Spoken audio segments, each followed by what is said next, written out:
Hi, everybody, and welcome. This is the aEEG Live Q&A call for January 2015. I'm really excited to have you all on the call and listening to the recording. And so I just wanted to send out a warm Happy New Year and welcome to everyone.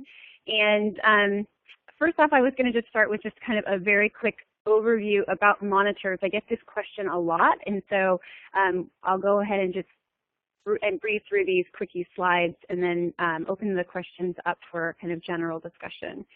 So I think no matter which monitor you choose to buy and use for your NICU, it's important to just remember that they're all originally EEG monitors that then transform EEG into aEEG. And so how that happens is, excuse me, universal. So let's go through a quickie just review. So at the top of the screen, you're going to see EEG. Sorry. And at the bottom, we have aEEG. And so again, it's a 4 to 5 step process depending on who you read. And so we'll go through those questions. So how does that EEG that is written across the top become aEEG? Well, the first step that all of us are familiar with is the rectification of voltage. So all the negative deflections become positive. And then, of course, we go along and the device will look for the peaks. So those are peaks of highest voltage and the, lowest peaks, so high and lows. Then it compresses that down together into one 10-stroke that occurs every 15 seconds and is kind of written over and over and over itself over time. And so the speed that this happens at is quite slow. The actual paper that we use, and it's always important for people to remember that the aEEG scale is really a fixed one. And although with the more modern monitors that exist, we can in fact squish and compress and decompress our aEEG, but it's important that when we're looking at it on the paper and looking at it in terms of norms, that we're all kind of using the similar work. And of course, the more sophisticated you get, obviously the more we kind of play with this. But the scale itself is always the same. So the time scale may adjust, but really voltage scale is always the same. And so the voltage scale is linear and logarithmic. So from 0 to 10, it is linear.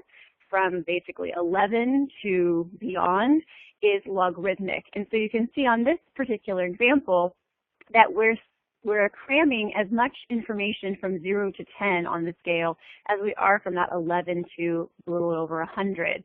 And so there's less ability for us to be able to really discern the exact voltages when we're really in that logarithmic section.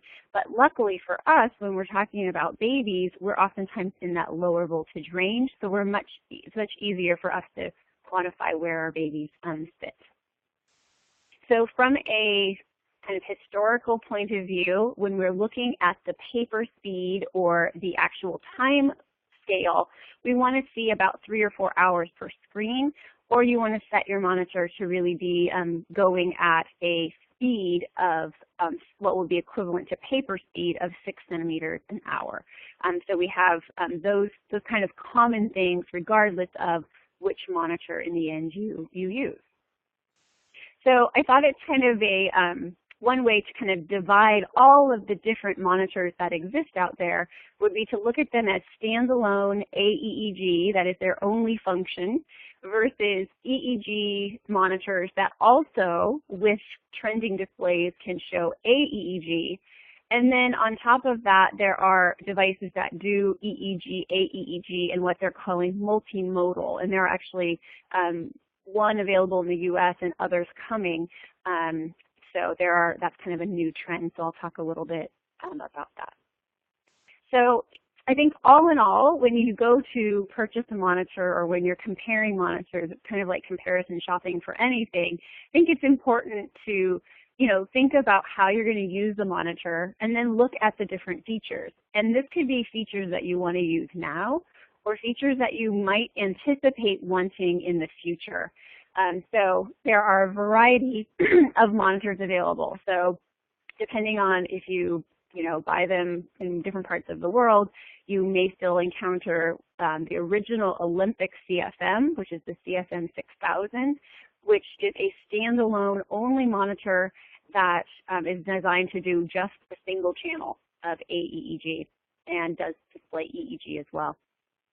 Then we go into kind of the 2- and 3-channel devices that are like the native CRM3, which used to be marketed by Brains, or the new version of the Olympic Brains monitor, which can do the single channel, like the CFM6000, or can do up to 2 channels left and right in addition to the cross-cerebral, or what we would say 3 channels.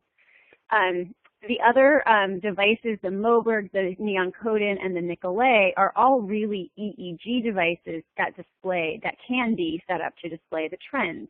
So these may be devices that are purchased in concert with your EEG neurodiagnostics department, or they may be purchased as a standalone device owned by the NICU, or some then combination thereof. So I think depending on who's going to purchase them and how many channels you think you might need, obviously if you're purchasing a Neon-Codon or a Nicolet 1, those are awesome EEG devices that could be used for any population really inside your hospital. And depending on how you divide your labor, may be applied by your NICU team or be applied still by your EEG tech.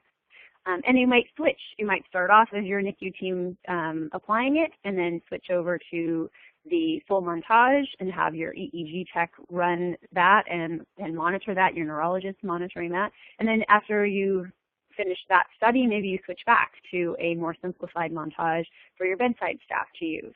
So, I mean, having the ability to go up and go down can be a benefit, but it can also have its own complications, as Dr. probably can talk to very well.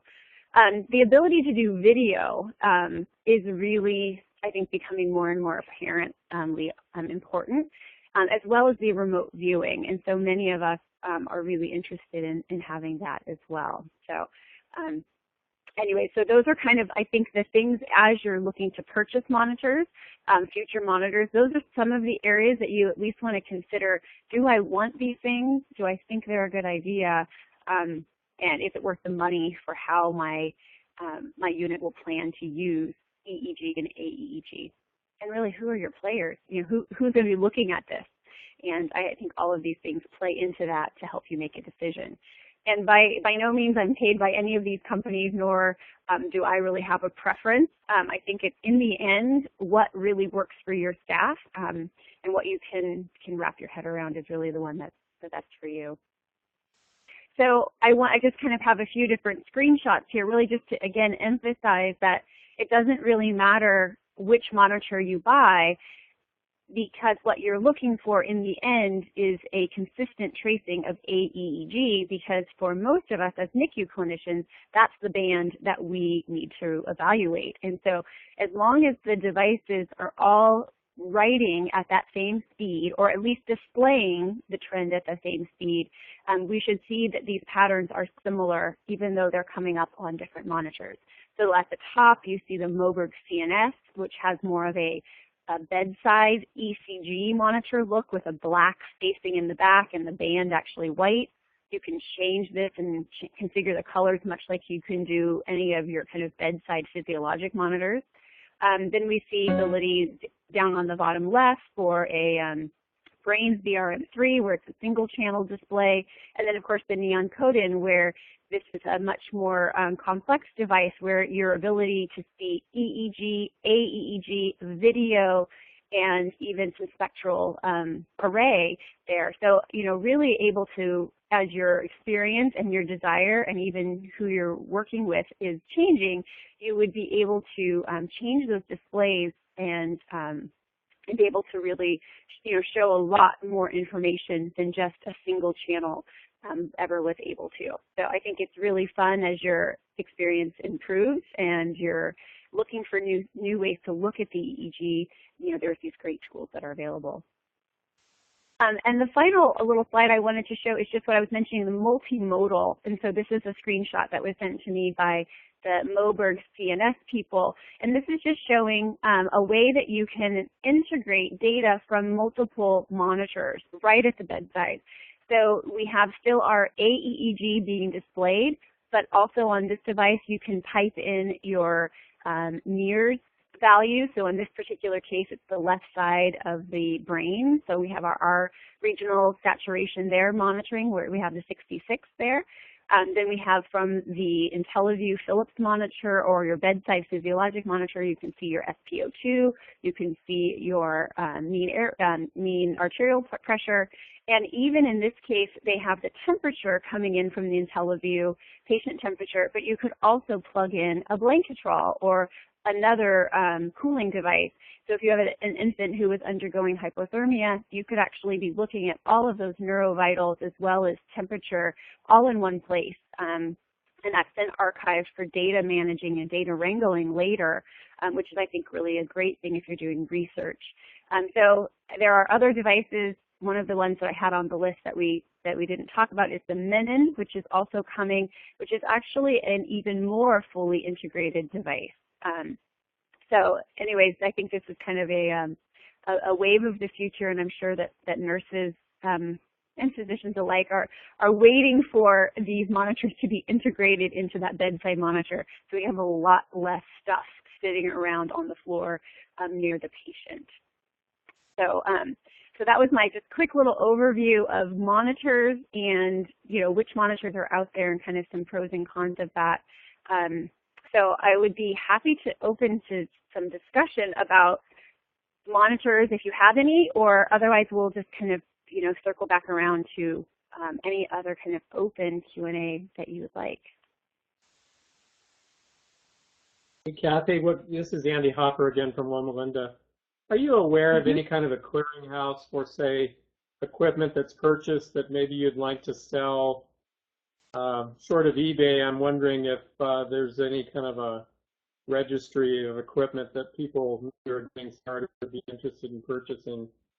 You know, that's actually a really great question. I actually don't know of any places that are clearinghouses for medical equipment, but I think I actually might ask around, because this is a really, I think especially as this technology evolves, and like you said, you know, you kind of like one monitor and then you might switch later, it would be great to have a way to either share that at a discounted price as people's taste and needs change, and to be less wasteful, I think, as well.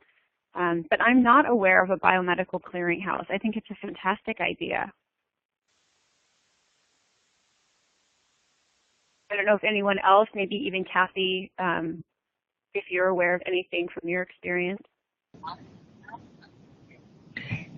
There are used equipment companies that are out there, and also companies that rent equipment like UHS, but they would need to be approached to have enough quantity of monitors on hand to address that need. So there are places that will do the used even? Yes, yes. Great. I have a question for Dr. Hopper. Sure. Would you let me know or let us know the clinical applications of where you would be satisfied with just 4 leads versus a full head of monitoring on a child? Sure. We start out with criteria for aEEG, or similar to what was put out, I guess, in 2000 by the pediatric neurologist. But entry and exit chimes are off.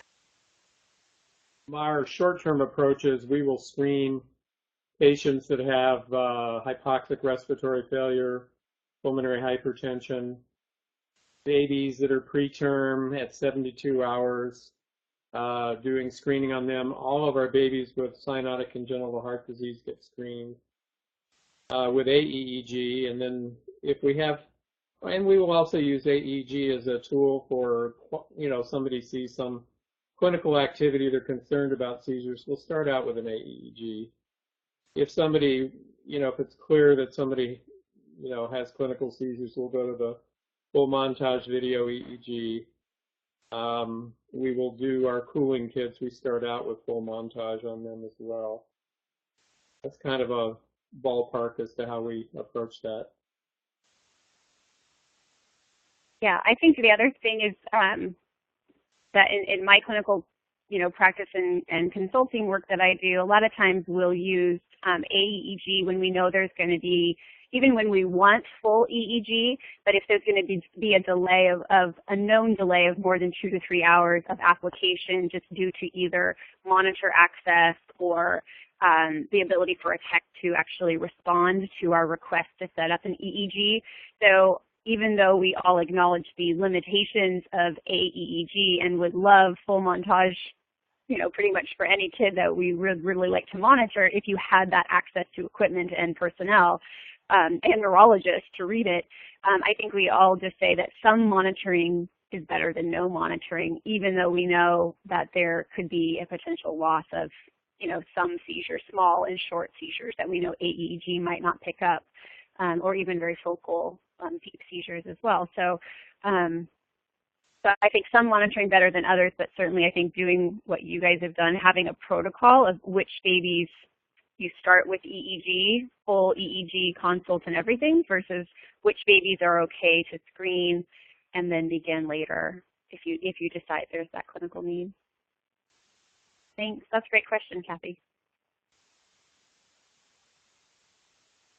Any other questions? So maybe Dr. Well, Hopper I know you. Oh, go ahead. Oh, sorry, I'll make it quick. I was intrigued with your last slide because that's, you know, kind of where we're looking to move. It's the multimodal information, I think, is really what neuromonitoring really needs to include. I'm hoping the next generation will allow us to do that. And part of that was my first question was, I've got Natus machines that I think we're good in their time, and they do what we need them to do right now, but they're not going to be machines. They're going to be easily adaptable to doing future multimodal monitoring, and therefore you end up with an initial investment. Was it 2 years ago, we spent about $160,000 for, you know, these monitors, and I anticipate that in another 2 or 3 years, while they won't be obsolete, they really won't do what we want them to do. So it's, my plea would be to Neon Code and those other people to build in some flexibility in your machine for future use, because you know, I'm feeling a little trapped with what I have right now. Yeah. Well, one of the things that we're working on, Dr. Hopper, is we, in fact, do have the ability to interface to the patient monitors across the spectrum, whatever brand they might be, and incorporate that into the EEG. And do believe that finally figured out that the head is connected to the body, and we need to know the physiological correlationships with the EEG changes. So I think that is a trend that everyone is on board, and I think what we need to do is get something that's a cost-effective and a smaller form factor for the NICU environment to address that in the future. Yeah, I think that great. the size alone of the footprint of all this equipment, and you know, even multimodal requires that we have different devices, you know, still sitting at the bedside. So we still have our cooling blanket, we still have our NIRS device, we still have our EEG, and we still have our heart rate monitor. So, you know, I think as integration happens more, I think it's going to be fantastic for our NICU as well. So I wanted to circle back to, since we have a few other people on the call, to Dr. Hopper, to your initial question about how do you keep aEEG excitement alive? So I don't know if you want to re-ask that question. Well, I think you stated it pretty well. I mean, we've been in operation now about a year, and we have a core group of people that are excited, but it's really a need to provide ongoing education and stimulate interest in the program. So we are kind of doing something once a month for, you know, either lecture or some kind of interactive session, but I'm just curious to what other people are doing or what you might recommend, Kathy.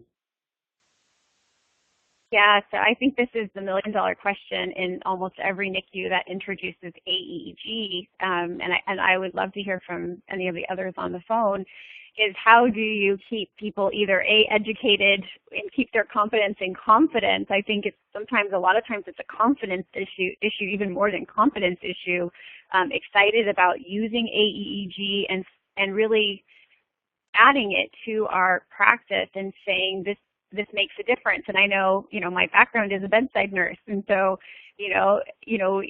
it's why do I have this device on my baby? What's it adding? And I find that from a bedside point of view, it's how is anyone looking at it? So I feel like, if people aren't even daily rounding and looking at a monitor that I'm spending time maintaining and documenting on, how is it then adding to the clinical picture? So, then I can put on my nurse practitioner hat and say, well, then, as we're rounding, we should be talking about whether or not this device is adding anything to that clinical picture, and then discussing, how that fits and how that helps. And so I think you can keep bedside buy-in high by that daily use and by daily discussion of the device. And I know that, with your program, Dr. Hopper, that you guys do that. And I think that that's been really key to keeping your bedside staff really excited. Then from a provider level, how do you keep up that excitement? I think with emails out of example tracings is one way. Having at least monthly case study or discussions. Some would even recommend having weekly reviewing, having a time where you would go through and review any of your aEEG tracings that have happened and maybe any new information about the patient. So I think it's more labor intensive than anyone really ever recognized. But I think it's really important, especially those first few years while you're beginning to really integrate it into your day-to-day way that you just care for babies. So I would love to hear from others if they have great suggestions and ideas of ways that they've, just helped their staff stay excited about using aEEG. I see a Maria from New York, or Kathy, if you want to chime in again, or Barbara Taylor. Would love to hear from any of you of what you've been doing in your unit to keep up staff education or training in your NICUs.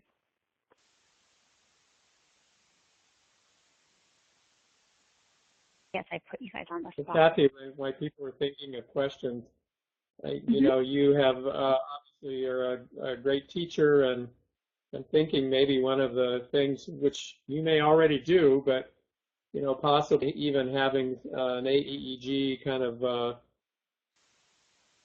question, or a case presentation that people could subscribe to and actually take advantage of in their units. Yeah, puts all the work so on you, but starting February 1st, I promise. Case of the month is going to start. At least one that you guys could share and borrow. Well, and I think, too, that the way this could work is if we have an interesting aEEG, we could share it back to you, and that would be something that could be, so we all share the information and learn.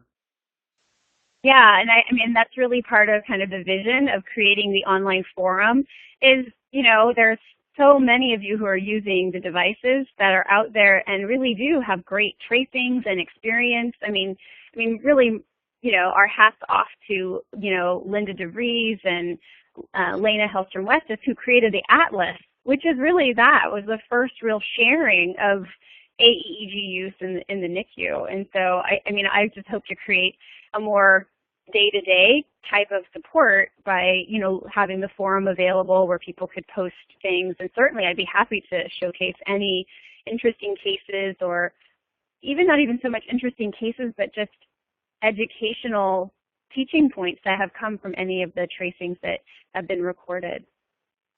So yeah, I welcome anyone who's listening to this or on the line to do that. Yeah, I'd love to have extra. I love the extra samples. Okay. I think that's great. Yeah, thanks for I was probably going to forget to mention that we're going to start that case of the month in February. So yeah, I welcome submissions for that too. Okay. Any others? Any other questions? I appreciate you guys getting on the line today. This is our little pilot call. So, and like I said, I recorded it, so hopefully others will listen in and maybe more will join us in the future. So anyone Well, thanks, else? Kathy, for organizing. Yeah, absolutely. And we're right a little over a half hour, so I wanted to try to keep them quick and short, and people could log in if they had the questions. So we'll do this again next month, so watch for your emails, and we'll get out the dates to you. I believe it's still going to be on the third Monday of the month is kind of what I'm trying to aim for. So just to try to keep it consistent. And for those of us in the United States, that's again a holiday. So I don't know what it is with the third Mondays, but I'll be there. So no worries if you guys have other fun ski plans. But anyways, I'll ring off. Wish you all again a happy New Year, and thanks for those of you who are on the call live. I appreciate you being here, and look forward to having more of these in the future. So have a great day. Bye. Okay, bye.